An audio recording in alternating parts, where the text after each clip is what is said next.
You're listening to Stimulus Tech Talk, a conversation-based podcast created by Stimulus Technologies that covers a range of topics related to business and technology.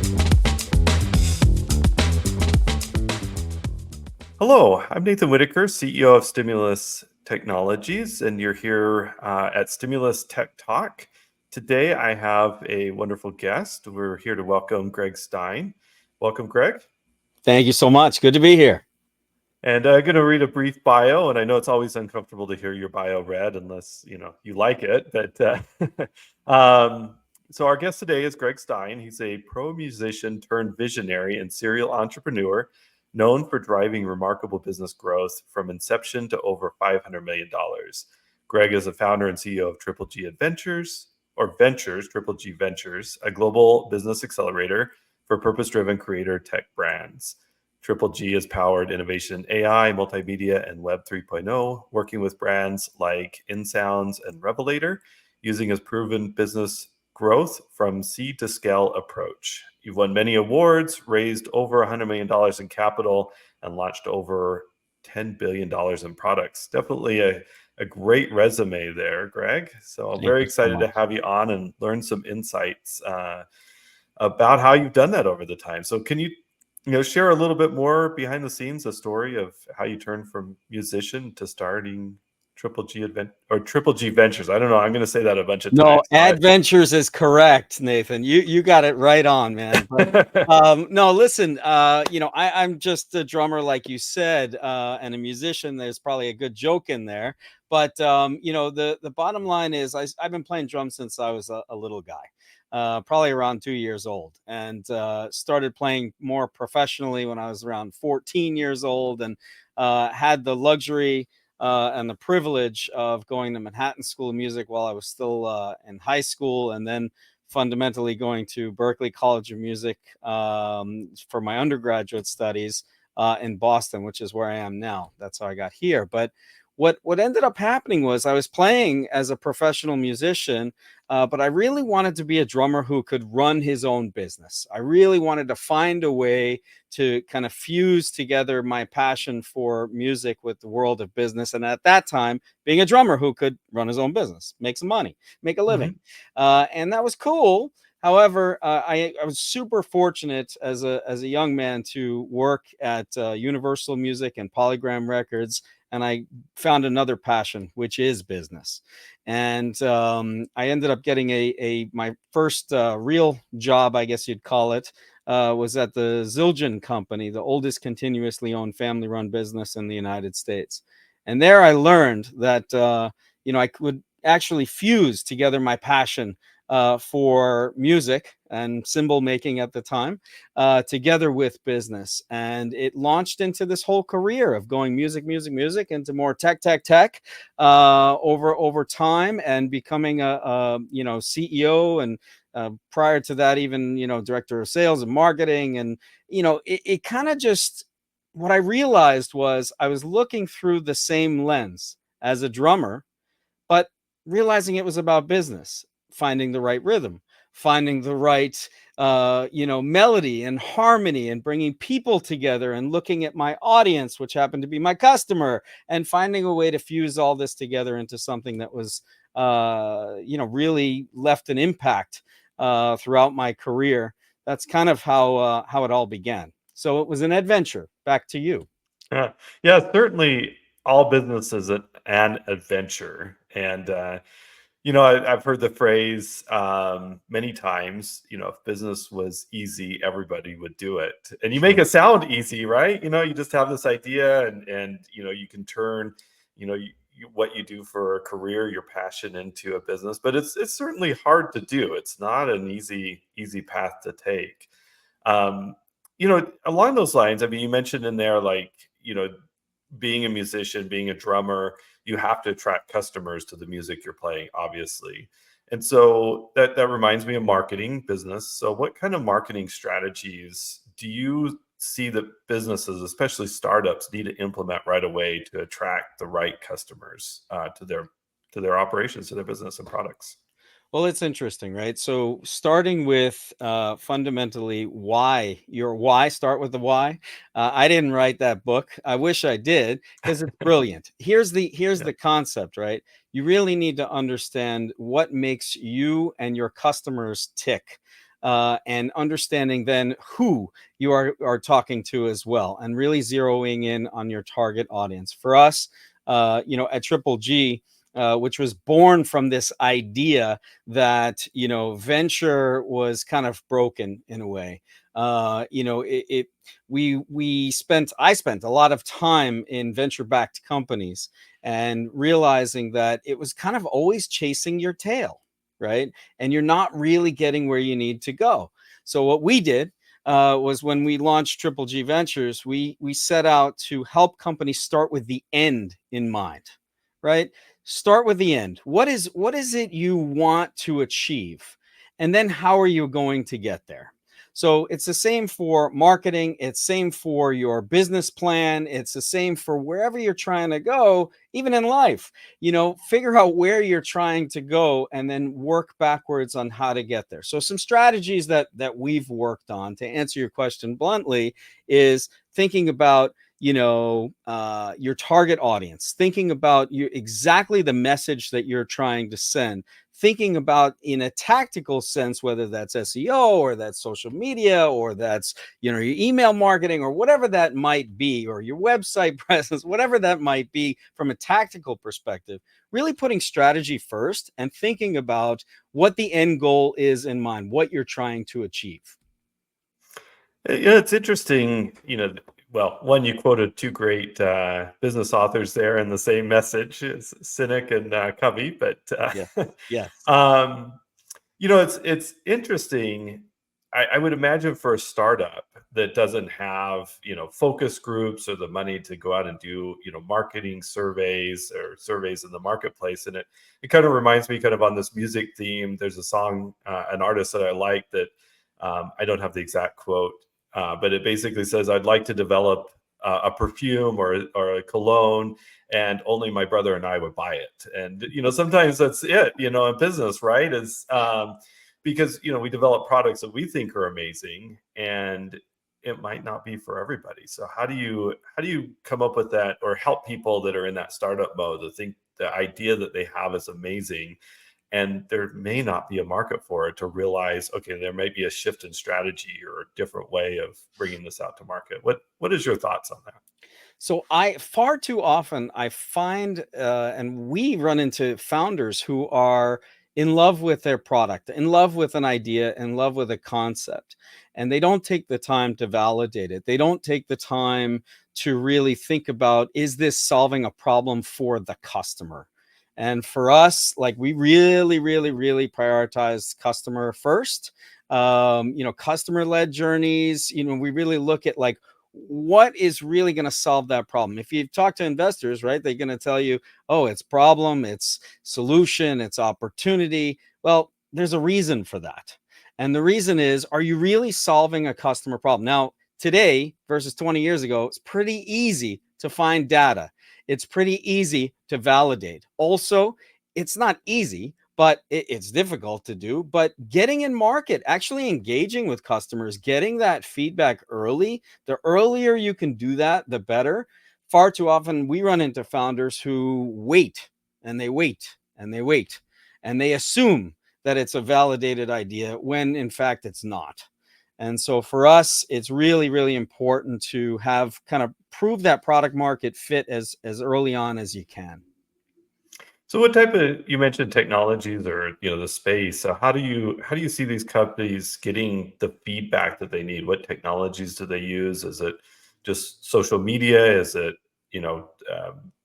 customer feedback through CSAT scores? I mean, how do you get that data back?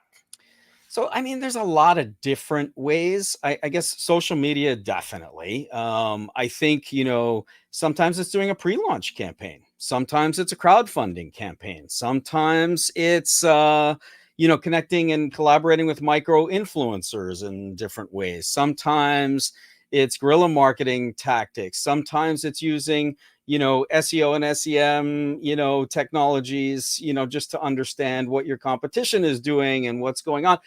There's lots of tools out there. But I think the idea is the tools are a means to an end, in that you have to really identify what you're trying to solve for. And there's just so many tools now with AI and everything that's happening out there. I mean, there's probably more tools than I even know about yet. I think I'm learning every day. Oh, perfect. So, you hear about startups often, especially in the venture capital world, that I don't know the exact statistic, but I've heard, 9 out of 10, fail, never reach profitability. So, how do you help a startup to go from a great idea with a market to actual profitability? This is a good one. This is where I spend most of my time. I really, really, really, again, go back to what I said before, which is focusing on the customer and the end goal, and really looking at the strategic approach to solving the customer's problem, the customer's problem, and the customer's problem. I think that far too often we spend time trying to appease different parties along the customer or along the startup journey. And, if you don't really prioritize the customer, you're not going to actually have a sale or a transaction along the way. That's what we're all really striving for, because at the end of the day, what you're trying to do with investment dollars is provide a return on investment to the investor, and all the parties that are within, the employees, the staff, everybody. And from my vantage point, some strategies that we take along the way is we A/B test. We look at different ways in which the customer can be connected with this problem solving solution that the company is providing. And that's really where we zero in on. And thinking about the strategy, one of the first things we do at TripleG is we run a fully baked brand audit. And we really look at every aspect of the journey along the way. Again, defining the end game in mind. If in most companies, and I think a lot of the times the reason companies fail is they raise against ideas and concepts that aren't well thought out from an operational perspective. And for me, operationalizing ideas is probably 90% of the battle. It's also where 90% of the companies don't make it. Yeah, it seems what I've seen, and even in my own business over the years, this idea that if we just sell more, it solves all our problems. And sometimes, you have to really take a look, as if we sell more, is it just going to cause bigger problems because we don't have the operations, we don't have the gross margins on a specific product to make it make sense to keep selling it. It's a difficult thing. It's rather interesting. So going back in my career, when retail and e-tail was really a big part of what I did every day. It's really funny. Company X would spend 80 to 90% of its time on thinking about how to get that sale. They would spend 90 to 1,000% on building the product and getting the product to be delivered, when in fact retailer or receiving party of said good is sitting there waiting for on time in full delivery of a box. Okay, and this could be in the software world or the hardware world, this Mhm. analogy, but the idea is, if that box doesn't come on time, the whole deal, all of that time, all of that energy is done just on that little detail of delivering on time in full. And that's sometimes, to quote another book, that's the difference between good to great. So, do you have a story of a company that you've worked with that has done this really well? I mean, something that you can share that you've seen, a startup that's come from an idea of a founder all the way to, a successful potential exit for them. Do you have one that you've seen that you've worked with that is a prime example of a great story? Well, I'm working on one now. They haven't made it all the way to exit yet, but they are on the path. And so I'd like to share this story. So we're working with a company called InSounds. InSounds is an amazing technology organization that has a technology that's really founded in AI. It's an AI audio factory, which takes any sound, and it's specifically for business, and basically an audio, and it improves it. Could be for this call, it could be for any conference room, it could be for any interaction and communication in business or in live performance, whatever. This company has had the most amazing technology and got caught in the pandemic. They had a previous product, and just because of the pandemic, it didn't really work. However, we were brought in to help commercialize this company, and they told me at the beginning, all we want is sales. We want sales. And I said, of course you want sales. Everybody wants sales, but what are we selling? So we went back to the drawing board and we created a whole product requirements document back to the very beginning, and marked and sketched out not only the product side, but all the way through in terms of the commercialization. And that led to basically a complete business plan. Well, fast forward to this past CES, we went to the show. We had an incredible offering that we brought to market. But here's that product market fit right out of the gate. We met with customers. We talked to customers behind closed doors before it was time to rock and roll.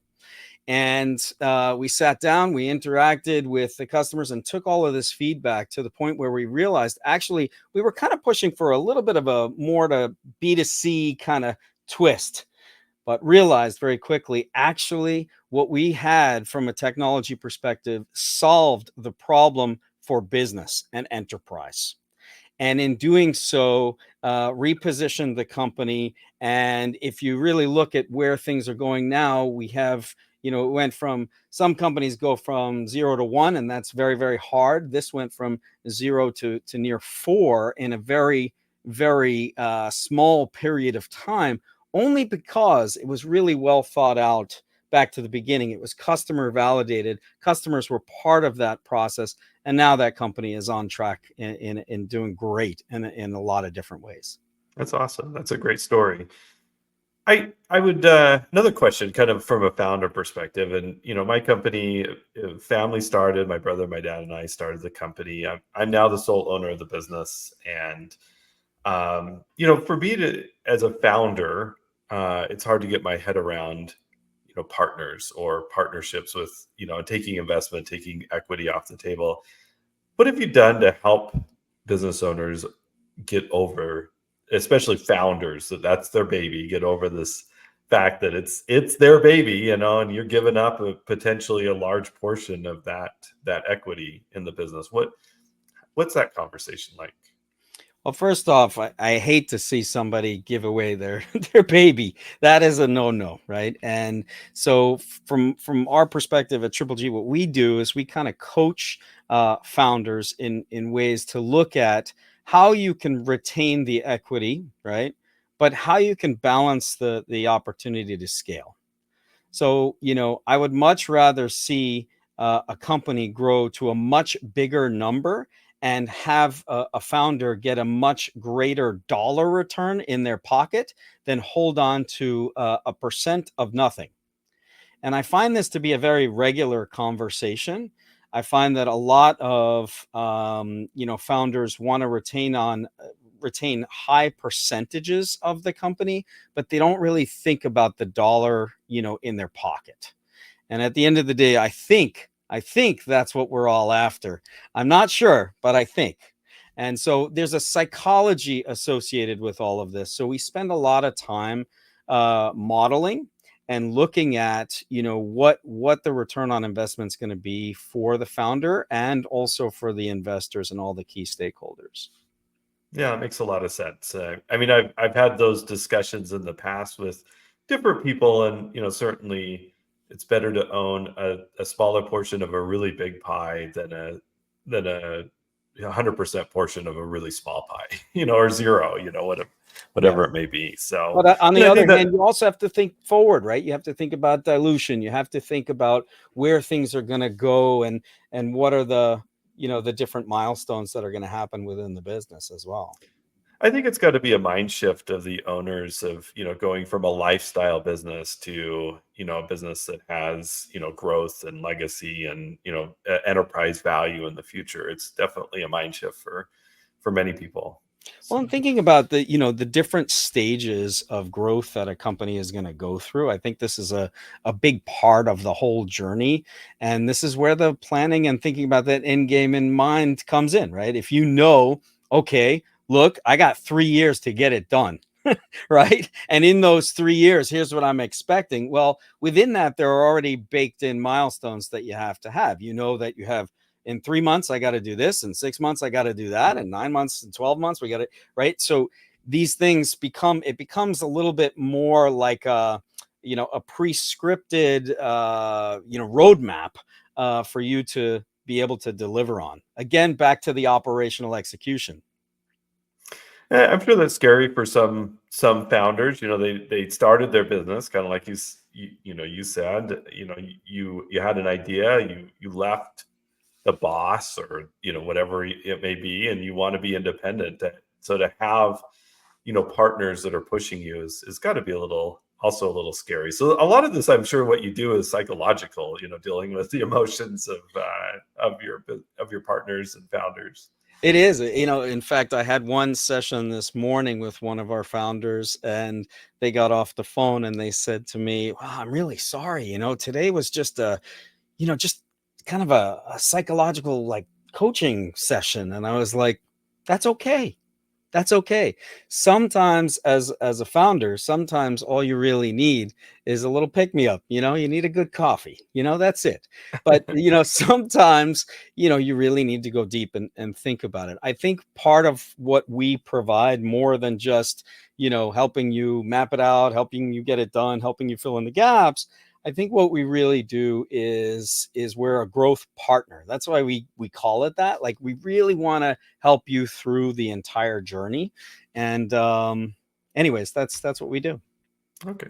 Now, as we wrap up, just one last question about AI. You've mentioned it a couple of times. How are you seeing that change business, the businesses you work with in general, and that operations, marketing, whatever it may be? Where do you see AI fitting in? Kind of put on your crystal ball, I guess.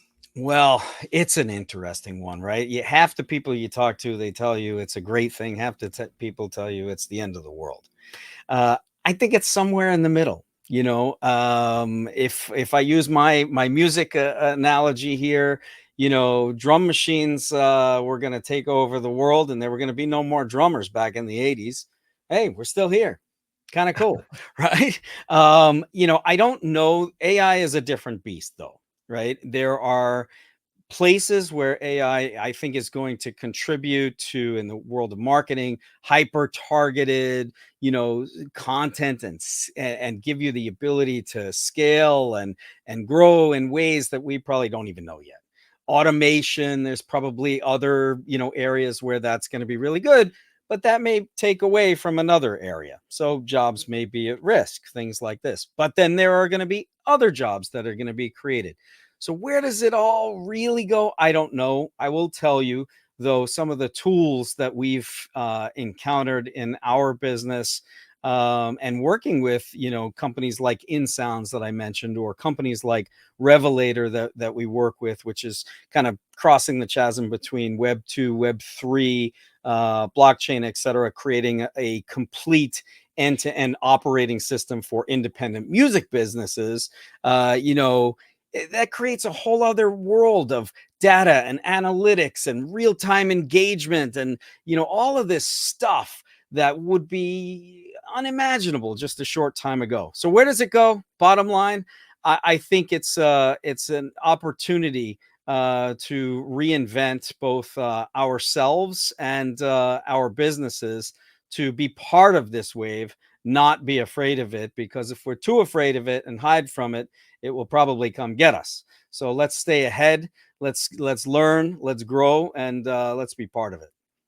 I would agree. It's a new tool that I think is a business accelerator, and just need to find the right niche inside each of our businesses that make the most sense and take as much advantage of it as we possibly can. So, Well, thank you so much, Greg, for your insights. It's been a great discussion. If somebody wants to connect with you, how do they find you?